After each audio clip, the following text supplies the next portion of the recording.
Good evening. Thank you once again for joining me for the pharmacology class, and we will be continuing once again with the cytotoxic drugs. So today I will be dealing with antibiotics. Antibiotics, yes, for treating cancers.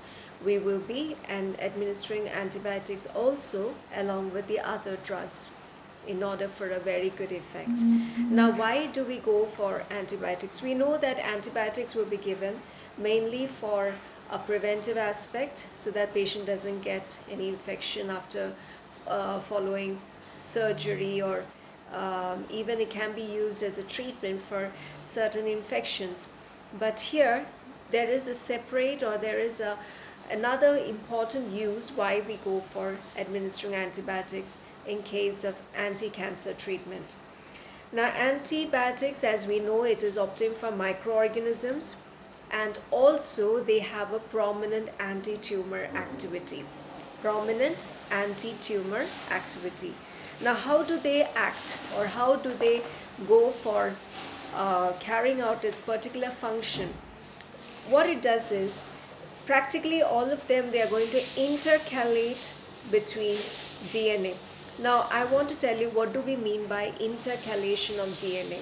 Intercalation of DNA means when ligands of an appropriate size and chemical nature fit themselves in between the base pairs of DNA, then automatically the DNA, for that intercalation to take place, they have to open a space between its base pairs by undergoing unwinding. Now, for example, just imagine that these are my two fingers. Okay, these two index fingers. Now imagine that it is two ligands and it is of same chemical nature. So we know that the DNA will be getting wound up like this. So between the wound up, there should be a pairing between the base that has to take place. If that pairing has to take place, instead of going for being tied, it has to unwind itself so that there will be a space and the base pairs can be formed, or a good bonding between the base pairs can be found. So this is what we call it as intercalation of DNA. So this will be favoring for intercalation of DNA, but it will be interfering with its template function. It will be interfering with the template function. Now, what do we mean by a template function? We know that there are certain phases for the cell division. Before a cell division takes place, the DNA will undergo replication. DNA will undergo replication. Now, what do we mean by replication? Replication means duplication. Usually when we have certain originals with us, we go for keeping a Xerox copies of it. It can be a color Xerox, or it can be just a black and white Xerox. In the same way, our body, what it does is, the DNA, it will undergo replication, or it will undergo duplication. So what it will do is, usually I said the DNA is made up of two strands. Okay, the two strands, there will be a bonding taking place between the nucleotides, and that's how it will be forming a double strand. Now what happens over here is, the two strands of the DNA molecule will get separated, and each will be used as a template or as a pattern. Okay, so now the two strands, they get separated, and these two fingers of mine, they're going to just behave like a pattern, or they're going to behave as a template. Okay, and each of this, they are going to form a complementary, or they are going to produce a complementary strand. Okay, so this strand will go for forming another complementary strand, and this strand will go for forming another complementary strand. So I'm just showing you because I don't have any other ways to show it. So it's not that this particular strand will come here. No, these two strands will go, or it will get separated, and two, or a separate complementary strand. Now there is a difference between the finger shapes and everything. Okay, but why I'm showing is so that you don't get confused. Okay, so it will go for forming a complementary strand, and when the template and the complementary strand come together, then we have a new double-stranded DNA helix being formed. So this is what we mean by template function of DNA. Okay, clear with it? So usually there will be intercalation. Intercalation means usually the two strands, they come together, the base will form, the base pairs will be formed, and it will be getting unwound, so that there will be a space between the two strands, so that a proper binding between the base pairs could be formed. And this particular function will be favored, but it will be interfering with the template function. So what do we mean by template function? A DNA, they will be having two strands. The two strands will get separated, and each strand will behave like a template or a pattern, and they go for forming a complementary strand. And once a complementary strand is formed by each template, then it will be forming a new DNA helix part. Okay, a new DNA helix will be formed. So this is how the antibiotics are going to interfere, or they are just going to exhibit out their anti-tumor property. Now let us start off with the first drug. The first drug is called as actinomycin D. Actinomycin D, otherwise called as dactinomycin. Actinomycin D or dactinomycin. Now, it is anti-neoplastic. This drug is anti-neoplastic, very efficient in Wilms tumor, rhabdomyosarcoma, and it has produced a very good results in methotrexate resistant cases. Methotrexate resistant cases, it has shown a very good results, especially the choriocarcinoma, which has shown resistant towards the methotrexate, as well as in other few malignancies too. The adverse effects, the prominent adverse effects are vomiting, stomatitis. Okay, I hope you know what is stomatitis. Stomatitis is the inflammation of the mucous membranes. Okay, the stomatitis, you can find diarrhea, erythema, and desquamation of skin, alopecia, and bone marrow depression. They are the prominent adverse effects. Okay, so prominent adverse effects are vomiting, diarrhea, stomatitis, erythema, desquamation of skin, alopecia, and bone marrow depression. The dose administered is 15 microgram. All these drugs, in the previous drugs we had seen it was milligrams, but here it is administered as 15 microgram per kg intravenously daily for 5 days. Okay, for 5 days this particular drug will be administered. So this is about actinomycin D or dactinomycin. So it is anti-neoplastic, very efficient in Wilms tumor and rhabdomyosarcoma, and a very good usage is in case of methotrexate, choriocarcinoma, and few other malignancies. And prominent adverse effects are vomiting, diarrhea, stomatitis, erythema, bone marrow depression, and even alopecia and desquamation of skin can be noticed. The dose administered is 15 microgram per kg intravenously for 5 days daily. Alright, moving over to the second drug. The second drug that we can go for seeing or having a review is daunorubicin or rubidomycin and doxorubicin. Daunorubicin or rubidomycin and doxorubicin. These particular drugs, they are antibiotics, but they also possess anti-tumor property. These two drugs, they have a very similar chemical structures.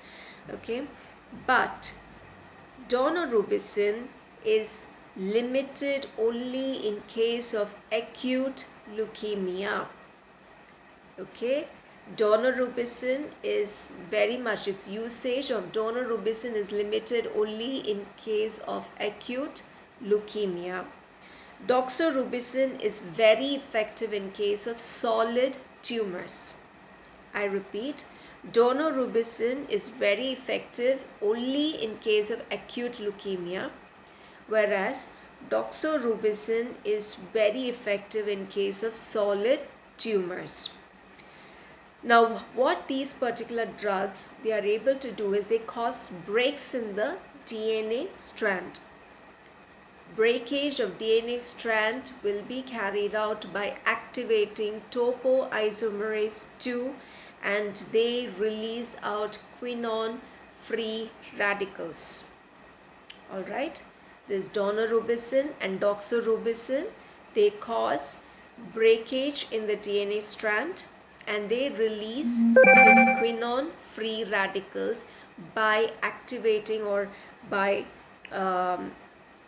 causing the topoisomerase 2 enzymes to get activated, and they turn out to be mutagenic as well as carcinogenic. Mutagenic and carcinogenic, and they exert maximum function at S phase. Okay, S phase, as I said, it is post DNA synthesis, so it exerts a very good effect in S phase, but we can find the toxicity is usually exhibited at G2 phase.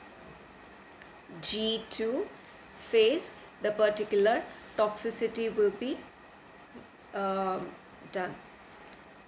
Now, these antibiotics, that is daunorubicin and doxorubicin, they cause cardiotoxicity.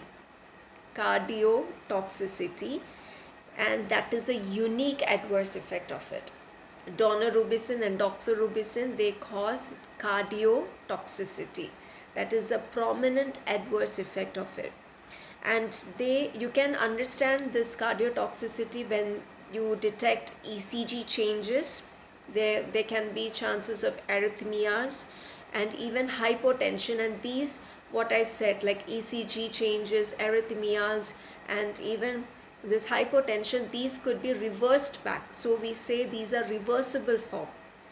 Okay, or even it can be delayed kind of adverse effect, that is congestive heart failure, mainly because of the cardiomyopathy, and it can be fatal to the patient if it is gone unnoticed. Okay, apart from that, marrow depression, alopecia, stomatitis, vomiting, local tissue damage, and like especially extravasation, and these are the other local adverse effects we can notice. Now, daunorubicin we administer at a dosage of 30 to 60 milligrams per meter square body surface area intravenously daily for 3 days, and it could be repeated weekly. And doxorubicin 60 to 75 mg per meter square body surface area in slow intravenous injection. I repeat, in slow intravenous injection every 3 weeks intravenously. So this is about daunorubicin or rubidomycin and doxorubicin. Both of them, they possess anti-tumor property, though they are very similar in their chemical structure. But this daunorubicin is only limited in case of acute leukemia. Doxorubicin is very good and very effective in case of solid tumors. And what they do is they cause a break in the DNA strands by activating topoisomerase 2, and they release out quinone free radicals, and they also turn out to be mutagenic and carcinogenic. Very good effect is released at the S phase, but the toxicity can be noticed in G2 phase. and both of the drugs, they are said to cause cardiotoxicity, which is a very prominent adverse effects, and this could be found out by ECG changes, arrhythmias, and even hypotension, and these are said to be reversible. And even it can go for a delayed one, that is the congestive heart failure, because of the cardiomyopathy, and if it is unnoticed, it can be fatal to the patient. And apart from it, marrow depression, alopecia, stomatitis, vomiting, local tissue damage, especially like as a cause of extravasation, and these are the other adverse effects. And daunorubicin we administer at 30 to 60 milligrams per meter square body surface area intravenously daily for 3 days, and doxorubicin 60 to 75 mg per meter square body surface area slow intravenous injection every 3 weeks. Okay, so this is about daunorubicin or rubidomycin and doxorubicin. The next drug, mitoxantrone. Mitoxantrone. This is an analog of doxorubicin. But it possesses lower cardiotoxicity. Like daunorubicin, doxorubicin, we can find that cardiotoxicity is a prominent adverse effect. But when it comes to mitoxantrone, it causes low cardiotoxicity, mainly because it is not going to release any quinone-free radicals. But its usage is very narrow. Okay, usage is very narrow. It can be used only in case of acute non-hemolytic leukemia, acute non-hemolytic leukemia, chronic myelogenous leukemia, non-Hodgkin lymphoma, and carcinoma of breast. Another major toxicity we can find here is marrow depression and mucosal inflammation. Marrow depression and mucosal inflammation, apart from cardiotoxicity, which incidents are very low. Okay, but marrow depression and mucosal inflammation is very common over here. Now, dose that we will be administering will be, if it is an injection form, it is available 20 mg per 10 ml, whereas it will be given at 14 mg per meter square single intravenous dose, which could be repeated at 3 weeks. Okay, moving over to the next one, bleomycin. Now, it's a mixture of closely related glycopeptide antibiotics having potent anti-tumor activity. Now, what it does is it chelates copper or iron, and they produce superoxide ions, which goes for intercalating between the DNA strands, and it causes chain scission and inhibits repair. That means it will cut it off and it's not going to allow the DNA to undergo any repair. Okay, so what it does is it will be chelating the copper or the iron, and as a result of that, superoxide ions will be formed. It will go and intercalate between the DNA strand. It causes a chain scission, but the repair of the DNA strand will be stopped. It is highly effective in case of testicular tumor, squamous cell carcinoma of skin, oral cavity, head and neck, genitourinary tract, and esophagus, and it's very useful in case of Hodgkin's lymphoma. Mucocutaneous toxicity, a variety or a different from all the others. Mucocutaneous toxicity and pulmonary fibrosis can be noticed here, but little myelosuppression are special features. Okay, the special features which you can notice over here is mucocutaneous toxicity and pulmonary suppression with but a little bit of myelosuppression. They are the special features here. Dose 30 mg twice weekly, intravenously or intramuscularly, but the total dose that we can go for administering is 300 to 400 mg. And the last antibiotic drug, mitomycin C. Mitomycin C. Highly toxic drug. Compared to all the other antibiotics, this is very toxic drug and it can be used only in resistant. Okay, so notice that the usage is very limited, and though it is being used, it would be used very carefully with a very good supervision and very good vigilance.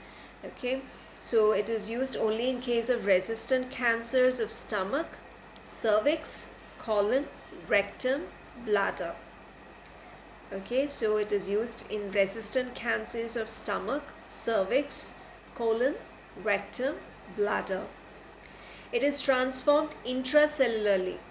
Okay, gets changed when it is in the intercellular compartment. So intracellularly to a form which will be behaving as an alkylating agent. Behaves as an alkylating agent, and it will be killing the cells in G1 to M phase. Okay, so G1 is before the synthesis takes place, and starting from that G1 phase to the M phase where the mitosis will be starting. Okay, so between those, when the cells enter between those areas, it will be killing the cells. Bone marrow and gastrointestinal tract are the primary targets of toxicity. Bone marrow and gastrointestinal tract, these are the areas for the primary toxicity to take place. Okay, these are the targeted ones. The dose that we administer is 10 milligrams per meter square body surface area. It will be infused intravenously in 1 day or divided in 5 and infused over 5 days. So with this, I have covered the antibiotics which will be exhibiting out anti-tumor properties, or that will be used under anti-cancer treatment regimen.